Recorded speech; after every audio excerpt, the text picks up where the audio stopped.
দেয় তাকে সাধু বলে? তাকে সাধু বলে না। আমাকে অনেকে বলে বাবা দেবী দেবতার পূজা করতে পারবো? ভালো করে শুনুন, ভগবান শ্রীকৃষ্ণ কখনো চাননি পৃথিবীর বুকে দেবতাদের পূজা হোক। শুনে রাখুন, আমি দীনকৃষ্ণ ঠাকুর উইথ ক্যামেরাতে বলছি, এভিডেন্স প্রমাণ হিসাবে। কি দেখবেন? ভাগবত দেখে নিন।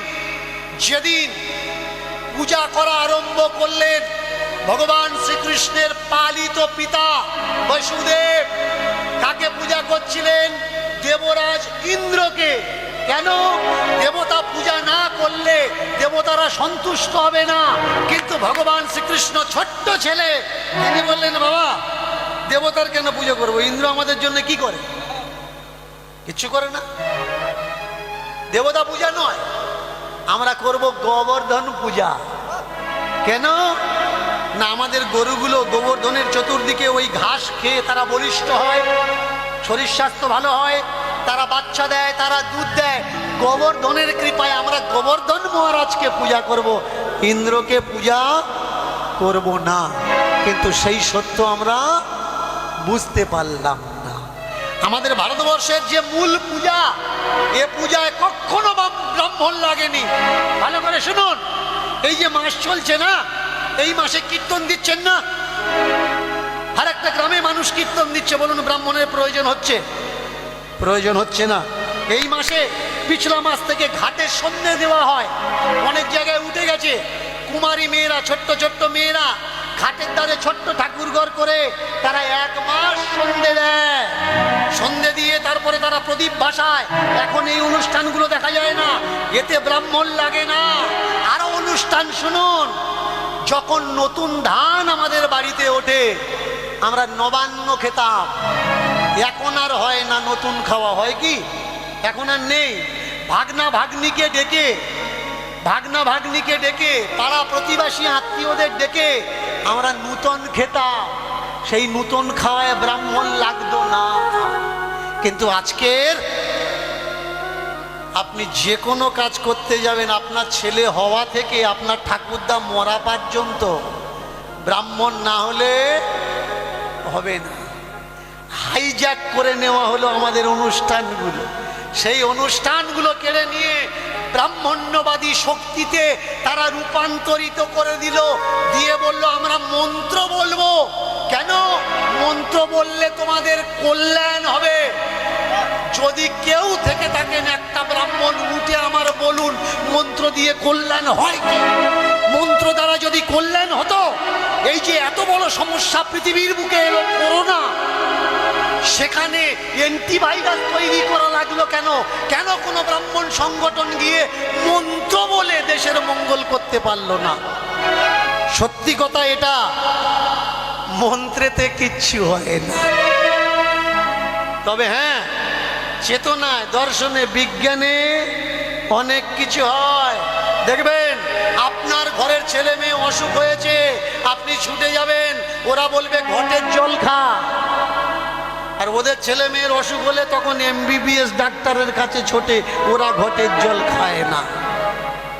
কেন খায় না? কারণ ওরা জানে ঘটের ভেতরে থাকে কি। কারণ ঘটটা তো ওরাই তৈরি করে। সেই মহাপ্রভু প্রতিবাদ করলেন। আজকে তাকিয়ে দেখুন, আমার বাবা পৃথিবীতে নেই। আমার বাবা কদিন আগে আমাকে ছেড়ে চলে গেছে। আমি আমার মাকে লাল টুকটুকে কাপড় পরাচ্ছি। আমি আমার মাকে বলছি, মা তুমি সাদা কাপড় পরবে না। তোমরা যারা স্বামী মারা গেছে সাদা কাপড় পরছো, ভালো করে মন দিয়ে শোনো, এটা ব্রাহ্মণ্যবাদী একটা চক্রান্ত। যার স্বামী মারা যায় তাকে মাছ খেতে দেওয়া হবে না, মাংস খেতে দেওয়া হবে না, ভালো জায়গায় শুতে দেওয়া হবে না, ভালো খাবার খেতে দেওয়া হবে না, ভালো পোশাক পরতে দেওয়া হবে না, ভালো কাজে অংশগ্রহণ করতে দেবে না। এত বড় চর্চা চলে এসেছিল। আমি আমার মাকে বলেছি, মা তুমি লাল টুকটুকে কাপড় পরবে। কেন জানো? আমার বাবা কখনো পছন্দ করবে না তুমি সাদা কাপড় পরে ঘোরো। কে বলেছে মানুষ মরে? মানুষ এ ঘর থেকে ও ঘরে যায়, ও ঘর থেকে এ ঘরে আসলে জন্ম, এ ঘর থেকে ও ঘরে গেলে মৃত্যু। তাহলে তোমার যদি 4টে ঘর থাকে, এক ঘর থেকে আর একটা ঘরে তোমার বাবা যদি চলে যায়, তোমার মা না দেখতে পেলে সাদা কাপড় পরে ঘুরবে? আর তোমার বাবা তাতে খুশি হবে নাকি কষ্ট পাবে? নিশ্চয়ই নয়। অনেকে বলে মরে গেলে নাকি শাঁখা সিঁদুর খুলে দিতে হয়। ভালো করে শুনুন, আমার মাকে যখন আমি বললাম যে মা এই সংস্কারগুলো পালন করবে না, গ্রামের লোক আমাকে বলছে পার বুড়ো আঙুল দিয়ে নাকি মার মাথার সিঁদুর মুছে দিতে হয়। আমি বললাম কেন, সিঁদুরটা কেন পরে? বললে স্বামীর মঙ্গলের জন্যে। আমি বললাম স্বামীর মঙ্গলের জন্য স্ত্রী যদি সিঁদুর পরে, আমার বাবা মৃত্যুর পরে আমার মা মঙ্গল কামনা তার জন্যে কি দিয়ে করবে? সিঁদুর যদি মুছে দেয় তাহলে মৃত বাবার মঙ্গলটা সে কি দিয়ে করবে? জবাব কারোর কাছে নেই। আমাকে বলছে তোর কথার উত্তর দেবে এখনো কেউ জন্মায়নি, তবে মেনে আসছে। আমি বললাম ভেঙে দাও এই সব নিয়ম, গুঁড়িয়ে দাও এই সব নিয়ম। তোমার মাটা কাঁদবে আর তুমি বাড়িতে বসে চুপ করে দেখতে পারবে? দেখতে পারবে না। একটু মন দিয়ে ভালো করে শুনবেন আমার কথাগুলো। যদি শাঁখার সিঁদুর স্বামীর মঙ্গলের জন্য হয়, তাহলে মৃত্যুর পরে তো আমার মনে হয় আরো বেশি করে সেই মায়ের সাজার দরকার, যে পরলোকে তার স্বামীর আরো বেশি করে মঙ্গল হবে। কেন আমরা করছি না? কেন? নিয়ম বানিয়ে ফেলেছি তাই। কিন্তু সেই নিয়মের মাঝখানে আজকের যেমন আমি চিল্লে আপনাদের কাছে জানাচ্ছি মহাপ্রভুর সত্য রহস্য, সত্য ইতিহাস, যে ভাই এ ধর্ম আমাদের ধর্ম নয়, এ ধর্ম ব্রাহ্মণ্যবাদী ধর্ম।